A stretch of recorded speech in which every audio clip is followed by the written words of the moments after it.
Avalanche fans. The season ends tonight, and for the third straight year, we are eliminated in the second round of the NHL playoffs.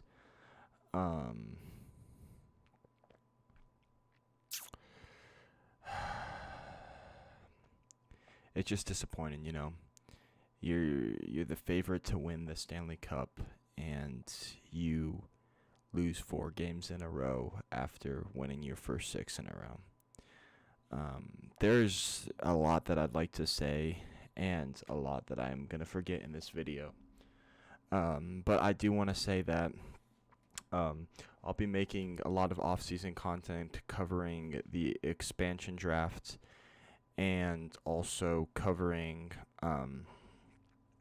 off-season moves that the Avalanche should make, potential free agent targets that the Avalanche should go after, and re-signings that we should do, but that's going to be probably tomorrow or in a few days.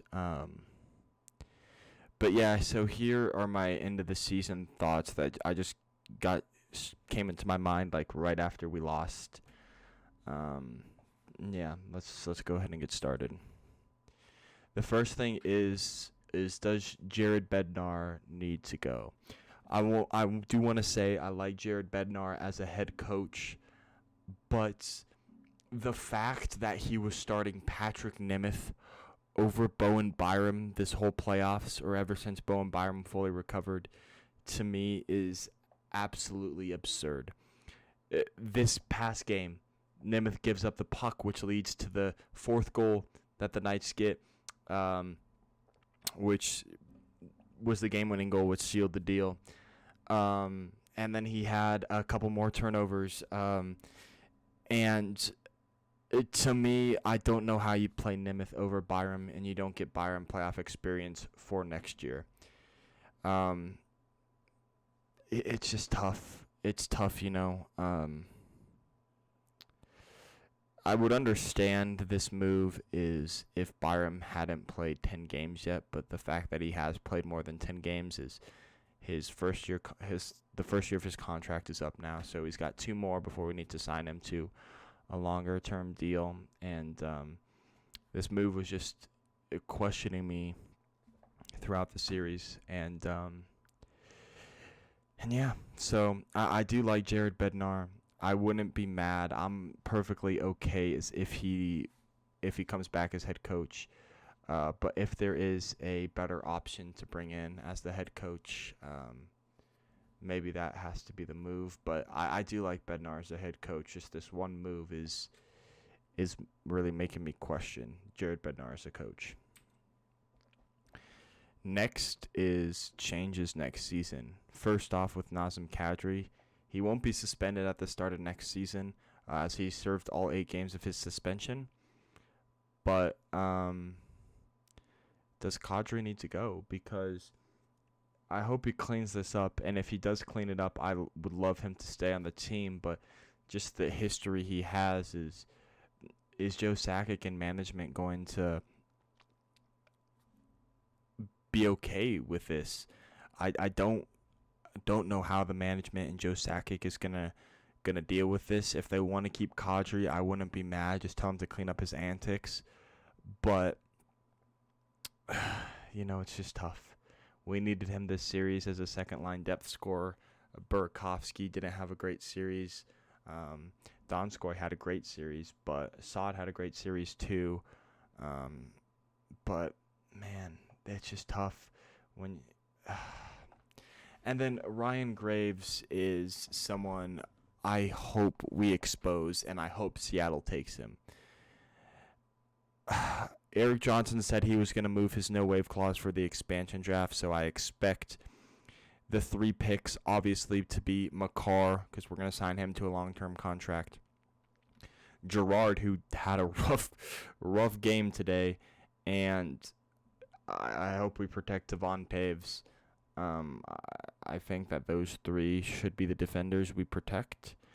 Ryan Graves is a good defenseman, but to me, compared to those 3, I just really can't see us keeping him over Taves, Girard, and Makar. So I do hope we expose Ryan Graves, and if we do, I think that's who they will take. And Graves gets to go to Seattle and be a top 2 defenseman for them, and we get to open up a spot for Bowen Byram next year. Next, the Avs had a serious meltdown today. Not so much yesterday, but a little bit, and or 2 days ago, I guess. And in Game 4, Philip Grubauer, who has played great all season, I will say he kind of started to melt down. The 5th game I understood because, every net once in a while your goalie's going to have a rough game. That was his rough game. I was like, you know what? It ties the series at 2. We'll be back at home Game 5. We're going to win. We're going to bounce back. And then Game 5 really wasn't Grubauer's fault either. A bad turnover by Burakovsky led to a goal. Bad turnover by Landeskog led to a fast break, which led to a goal. And then bad defense by Ryan Graves, can you guess it, led to a Mark Stone breakaway. And Vegas ends up winning that game in overtime and forcing us to have to compete in today's game, which I liked our effort and energy. But unfortunately, we just couldn't pull through once again. It's tough when you put yourself in the situation when you blow a 2-0 series lead and then you can't score because they're blocking shots. And,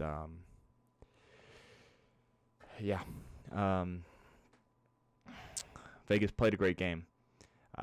They played a great series, I should say. Vegas is my least favorite team in the league. I can't stand them. When they're losing or the momentum is in our favor, they go for cheap shots. Sometimes they're clean, but most of the time they're cheap shots and try to injure the other team. I really can't stand Vegas.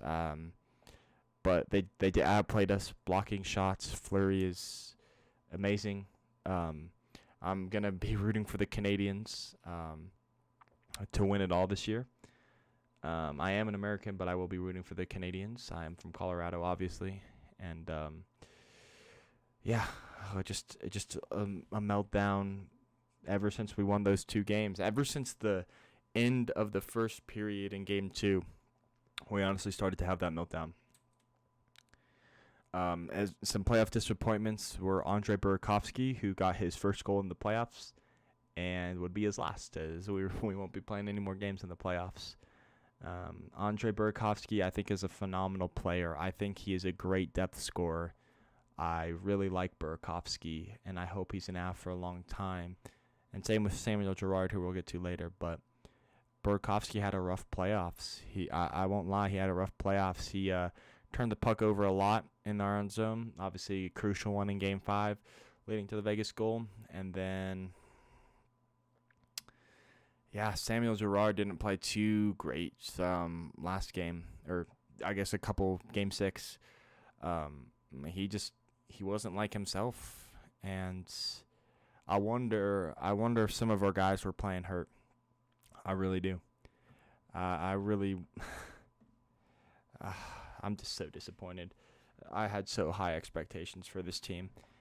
I expected us to at least make it to the semifinals. I wanted us to improve this year and make it out of the second round, and I felt confident after winning. We won half the games we needed to right away. Took a 2-0 series lead, and then kaplump. Like I said, it's the 4th year second round exit this year. Vegas Golden Knights in 6 games. Last year to the Dallas Stars in 7 games, and the year before that to the San Jose Sharks in 7 games. And Pete DeBoer coached both the Sharks and the Knights team that we just lost to in the 7th round. And, I think Vegas and Tampa Bay end up being the final playing for the Stanley Cup. I really hope the Montreal Canadiens beat the Golden Knights. And then at that point, I really don't care. I just don't want Vegas to win the Stanley Cup. So I do have a message to the two-way fans who, before Vegas was a team, like 5 years ago, when the Golden Knights weren't a team yet, and they say lived in Vegas or somewhere, and they said, "Oh yeah, I'm an Avs fan and a Golden Knights fan. I cheer for both because I cheered for the Avalanche before the Golden Knights were a team." I'm sorry. You can't be a fan of both teams. You have to choose one. You either choose the Avs or you choose the Golden Knights. After this year, with this big rivalry against the two teams playing 8 games in the regular season and then 6 games here in the playoffs, you can't be a fan of both teams. You have to choose one. There's a new rivalry forming, and you either have to get on one or the other. You know me. You know me. Growing up in Colorado, born and bred, I'm going to be an Avalanche fan for the rest of my life. Am I disappointed they lost today? Yes, I am. Am I disappointed? I'm extremely disappointed. But I have faith in our team that will bounce back next season. I know we're going to make the playoffs next season. With McKinnon, re-signing McCarr and Landeskog, there's no way we don't make the playoffs. But we gotta improve, and we gotta get past the second round next year. And it's gonna be a long year to get back to the playoffs. But we'll have to see what improvements Joe Sakic makes this offseason. And then I just want to say a final FU to Ryan Reaves. He should have been suspended longer than 2 games. I don't like him. I think he is a dirty player. I don't think he should be in the league personally with all the dirty shots he takes. I think he should be suspended. And as a Christian, I know I should not be making the gesture of the middle finger that is on screen. But I'm disappointed. I'm disappointed in myself for putting that up there. But I can't stand Ryan Reaves. I really can't. Just the dirty hits he takes. Should have been suspended longer than 2 games. I just can't stand him. And I just want to say thank you for this ride. A lot of people have come and visited the channel since I started making Avs playoff content. I've always been an Avs fan, but I just started making Avs videos, and I want to say thank you. There will be a lot more Avs off-season content, Broncos off-season content leading into the start of football season. A little more Broncos content will start picking up. But at least we have Nikola Jokic, the MVP of the NBA. But yeah, more content is coming soon. I just want to say thank you. Tomorrow I'm going to try and pump out some expansion draft videos for the Avalanche, some players that the Avalanche should go after in free agency. Maybe draft picks. I don't know a whole lot other than Owen Powers and Matthew Beniers, I think. But other than that, Avs fans, stay strong, stay humble. We'll be back next year.